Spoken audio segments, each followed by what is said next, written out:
In the Middle Ages, the vast majority of Europeans never traveled far from where they were born. Their worldview was strictly local. Knowledge faced an immense bottleneck. Because every book had to be meticulously copied by hand, texts were rare and highly expensive. The little education that did exist was tightly controlled, focusing almost entirely on religious teachings rather than the physical mechanics of the world. For centuries, the average person lived in a closed loop. They had no reliable mechanism to discover new ideas or explore geography beyond their own fields. That closed loop cracked in the 14th and 15th centuries. Wealthy trade hubs in northern Italy, like Florence and Venice, began generating surplus wealth. At the same time, the fall of Constantinople in 1453 sent Eastern scholars fleeing westward into these Italian cities. These refugees didn't arrive empty-handed. They brought surviving manuscripts containing ancient Greek and Roman scholarship.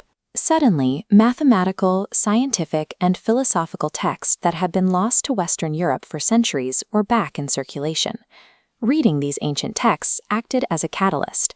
It triggered an explosion of intellectual curiosity that we now call the Renaissance, a French word meaning rebirth. The static, medieval way of looking at the world began to fracture.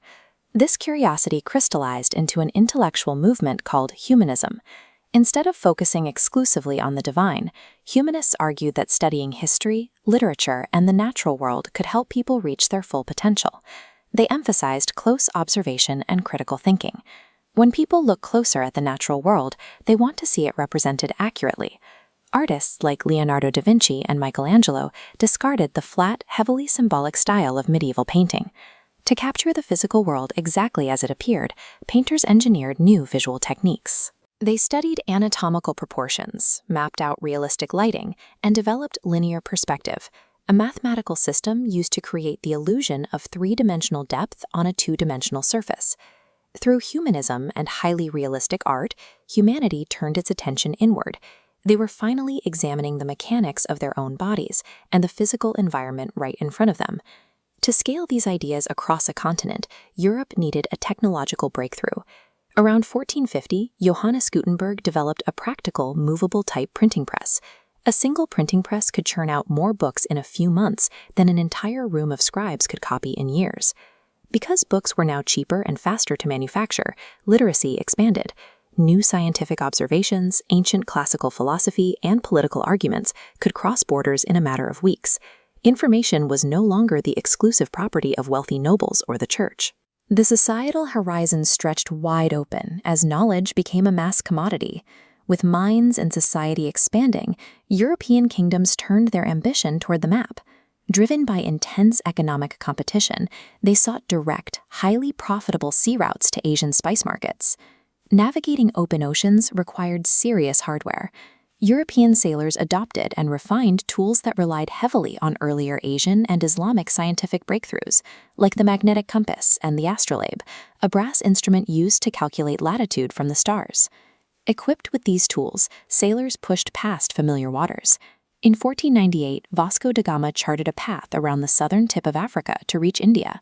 6 years earlier, Christopher Columbus sailed west across the Atlantic, unintentionally colliding with the Americas. Then, in 1519, an expedition organized by Ferdinand Magellan set out to find a western route to Asia.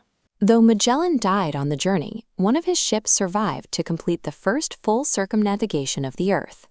These voyages turned the oceans into maritime corridors, linking landmasses that had remained isolated for millennia.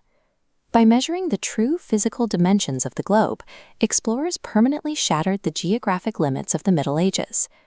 Contact between these long-separated continents triggered a massive biological swap known as the Columbian Exchange.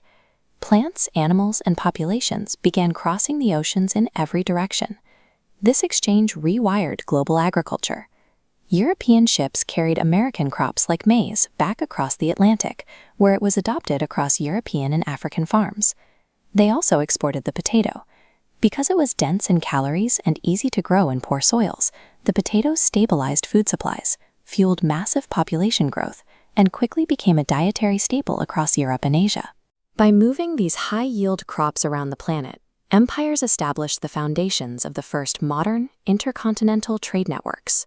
But this rapid expansion carried an immense cost. The arrival of European ships on foreign shores was rarely a peaceful exchange. Driven by a thirst for wealth and strategic advantage, European powers aggressively colonized the Americas, Africa, and Asia. They displaced indigenous populations, enforced brutal systems of forced labor, and expanded the transatlantic slave trade. Furthermore, they introduced foreign diseases like smallpox, which decimated native populations who had zero biological immunity. We are left with a stark historical paradox. European empires mapped the planet, shared life-saving crops, and established regular global contact. But they built this new reality on top of catastrophic exploitation and human suffering.